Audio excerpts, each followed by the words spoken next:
Welcome to the Mint Report, our wrap-up of the day's business news. Here are the top stories. State utilities to face stiff conditions when they borrow.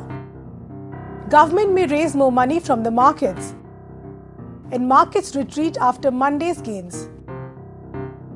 India's state utilities are notorious for their inefficiencies and massive losses, but a new initiative by two government-run firms could force them to reform. Power Finance Corporation and Rural Electrification Corporation have decided to make lending to the utilities conditional. They'll have to adhere to 5 basic conditions, including filling the previous year's tariff order and getting the full subsidy payment from the government.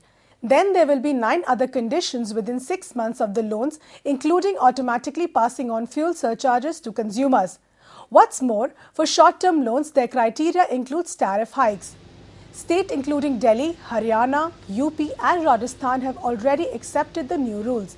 And with cost of coal rising, utilities in these states may soon have to hike tariffs. In other news, the government may soon decide to borrow more money. With tax revenues well below the targets and subsidies rising, it is looking at making up the shortfall through debt. Mint has learned that the government plans to borrow from the markets if the deficit rises. Of course, what's unclear in all of this is just how much authorities intend to borrow.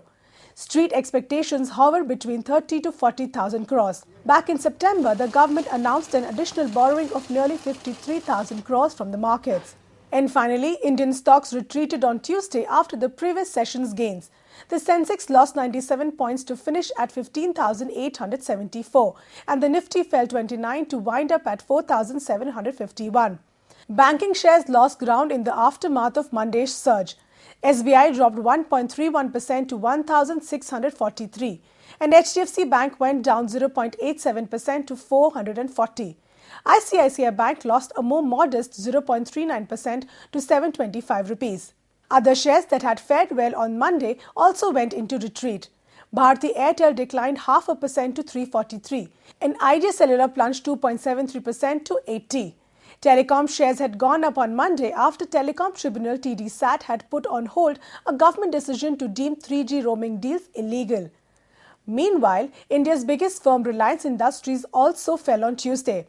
Its shares retreated 1% to 753, but engineering firm Larsen & Toubro gained 0.3% to 1,028 rupees and 80 paise.